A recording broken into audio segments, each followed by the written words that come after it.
বিপদের দিনে সৃজনকে পাশে পেল না পর্ণা। হ্যাঁ বন্ধুরা, নিম ফুলের মধু সিরিয়ালে আজকের পর্ব তোমরা এরকমটাই দেখতে পাবে। পুরো গল্পটা জানতে হলে প্লিজ লাইক দিয়ে সঙ্গে থেকো। পর্ণার ওই ছবিটা দেখার পর সৃজন বাড়িতে আসে, এসে পর্ণাকে জিজ্ঞাসা করে যে পর্ণা এটা কি। পর্ণা বলে কি দেখি। পর্ণা দেখে অবাক হয়ে যায়। পর্ণা বলে এটা কি, আমি তো নিজেই বুঝতে পারছি না। এরপর পর্ণা কান্নাকাটি করতে শুরু করে। বাড়ির সবাই বলে কি হয়েছে দেখি। এরপর কৃষ্ণা গিয়ে হাত থেকে কাগজটা নেয়। এরপর কৃষ্ণা দেখে বলে পর্ণা এটা তুমি কি করেছো? বাড়ির মান সম্মানের কথা ভাবলে না? তুমি আমার বাবুর কথা না ভেবে এইসব কি পোশাক পরে তুমি ছবি তুলেছো? এইসব বলে কৃষ্ণা পর্ণাকে অপমান করে। পর্ণা বলে বিশ্বাস করো আমি এরকম কিছুই পড়িনি। এরপর মৌমিতা আর অয়ন বলে পর্ণা মিথ্যে কথা বলো না, তুমি নিশ্চয়ই এরকম পোশাক পরেছো, না হলে ছবিটা আসলো কোথা থেকে। এরপর পর্ণা বলে যে সৃজন তুমি তো আমার দিকে সব সময় ফলো করছিলে, তুমি বলো কখন আমি এরকম পোশাক পরলাম? আমরা তো এরকম পোশাক পরে ছবিই তুলিনি। কিন্তু মৌমিতা সৃজনকে বলে যে সৃজন তুমি বলো ওদেরকে একটুখানির জন্য চোখের আড়াল করনি তুমি? তখন সৃজন জানায় যে হ্যাঁ, সে একটুর জন্য পর্ণার দিকে চোখের আড়াল করেছিল, হয়তো সেই সময়ই এই ছবিটা তুলেছে। এরপর পর্ণা বলে তুমি সৃজন আমাকে বিশ্বাস করছো না? আমি বলছি তো আমি এই পোশাকটা পরিনি। কিন্তু সৃজন কিছুতেই বিশ্বাস করে না।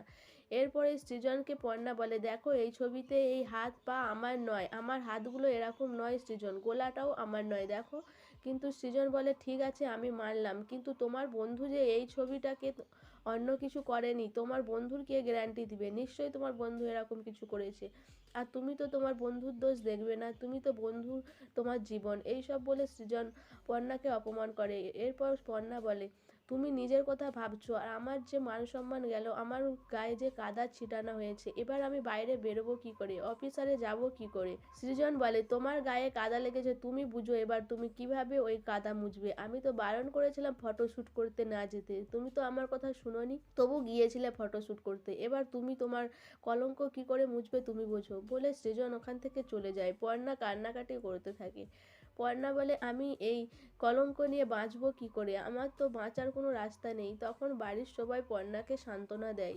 বর্ষা বলে বৌদি তুমি তো এত সহজে ভেঙে যাও না, তুমি তো সবাইকে সবসময় সাহস দিয়ে এসেছো, আজকে তুমি কেন নিজেই এতটা ভেঙে পড়ছো? এদিকে মৌমিতা ঈশাকে ফোন করে খবরটা জানিয়ে দেয় যে বাড়িতে ভালোই ঝামেলা লেগেছে। ঈশা মৌমিতাকে বলে যে সৃজন পর্ণা সবাইয়ের উপর লক্ষ্য রাখতে, তারপরে সে যেন এর কথা রাখে, তার কথা একে লাগিয়ে ব্যাপারটা ভালো করে জমিয়ে দেয়। এরপর মৌমিতা সেটাই করতে থাকে। পর্ণা কি করবে বুঝতে পারে না। এরপর সে অনুভবকে ফোন করে। অনুভবের সঙ্গে কথা বলতে চায় পর্ণা। এরপর পর্ণাকে অনুভব বলে আমরা সামনাসামনি কথা বললে ভালো হবে। পর্ণা বলে ঠিক আছে আমরা একটা ক্যাফে দেখা করি। এই কথাগুলো মৌমিতা শুনে নেয়। এদিকে সৃজন ভাবতে থাকে যে পর্ণাকে কিভাবে রক্ষা করবে, কিন্তু সে কিছুই বুঝতে পারে না। সৃজন তার বন্ধুর দিকে ফোন করে, গিয়ে বলে যে পর্ণার ছবিগুলো কোথায় কোথায় আছে সেগুলো যেন ছিঁড়ে ফেলে দেয়।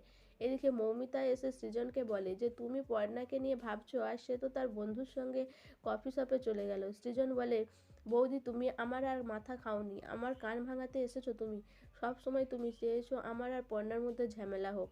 কিন্তু মৌমিতা বলে আমাকে যতই অপমান করো তুমি নিজের চোখে দেখে এসো পর্ণা আর অনুভব সে কফি শপে গেছে কিনা। সো বন্ধুরা, সৃজন কি মৌমিতার কথা শুনে কফি শপে গিয়ে পর্ণা আর অনুভবকে দেখার পরে পর্ণাকে সৃজন আরও বেশি করে সন্দেহ করতে শুরু করবে? পর্ণার পাশে কি থাকবে সৃজন? তোমাদের কি মনে হয় অবশ্যই আমাকে কমেন্ট করে জানাবে।